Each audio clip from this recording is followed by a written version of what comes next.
Mike Tyson. Just saying the name sends chills down your spine. He wasn't just a boxer, he was a force of nature. When that bell rang, you knew you were in for a wild ride. Pure power, raw aggression, and a look that could melt steel. Tyson was the epitome of intimidation in the ring. He had this aura, man. Opponents were defeated before the fight even started. They knew they were facing something truly special, something terrifying. He was a whirlwind of fists, knocking guys out left and right. Nobody could touch him in his prime. He was like a heat-seeking missile locked onto his target.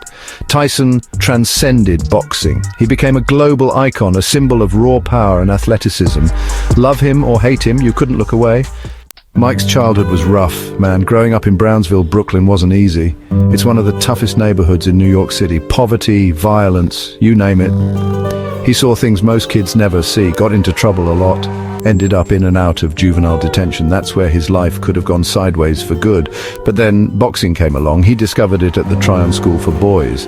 A guy named Bobby Stewart, a former boxer, saw something special in young Mike. He saw the raw talent, the power waiting to be unleashed. Stewart introduced Tyson to Cus D'Amato, the legendary trainer. Cus saw the same potential, the same fire. He became Tyson's legal guardian, his mentor, his father figure. Cus saw not just a fighter, but a champion in the making. Tyson turned pro at 18 years old. He was a man possessed, knocking out opponent after opponent, climbing the ranks with incredible speed. He was a one-man wrecking crew. He fought with this ferocious intensity, man.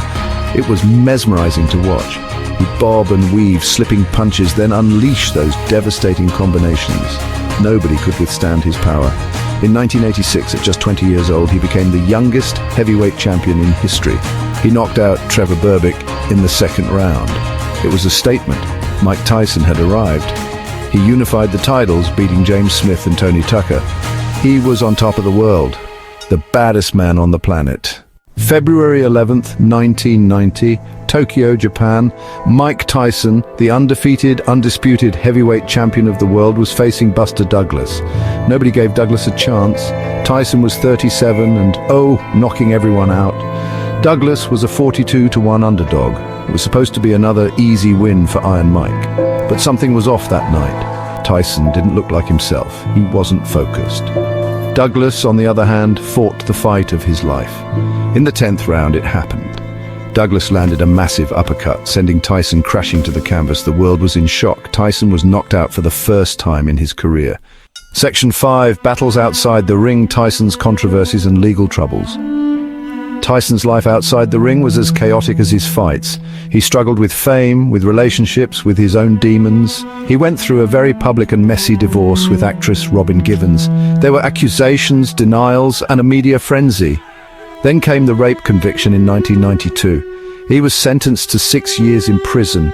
It was a huge blow, man. A lot of people turned their backs on him. Prison changed Tyson. He converted to Islam, found some peace, but it was a dark time. Section 6. Biting back Tyson's return and later career. Tyson was released from prison in 1995. He was still a huge draw even after everything. People wanted to see if he could recapture his former glory. He won a few fights, but he wasn't the same Tyson. The aura of invincibility was gone. Then came the Evander Holyfield fights. The first fight, Tyson lost by TKO. The second fight, the infamous bite fight, Tyson was disqualified for biting Holyfield's ear. It was a low point, man. Tyson was heavily criticized. He had become a sideshow. Section 7. Beyond the ring, Tyson's enduring legacy and cultural impact. Despite all the controversies, Tyson's impact on boxing and popular culture is undeniable. He's one of the most recognizable athletes of all time. He brought an intensity and excitement to boxing that hadn't been seen in years. He was a global phenomenon. Tyson's image, that ferocious fighter with the intimidating stare, became iconic. He was featured in movies, TV shows, video games. He transcended boxing. Section 8, Iron Mike, Reflections and Redemption. In recent years, we've seen a different side of Mike Tyson. He's older, wiser, more reflective. He's open about his struggles, his mistakes.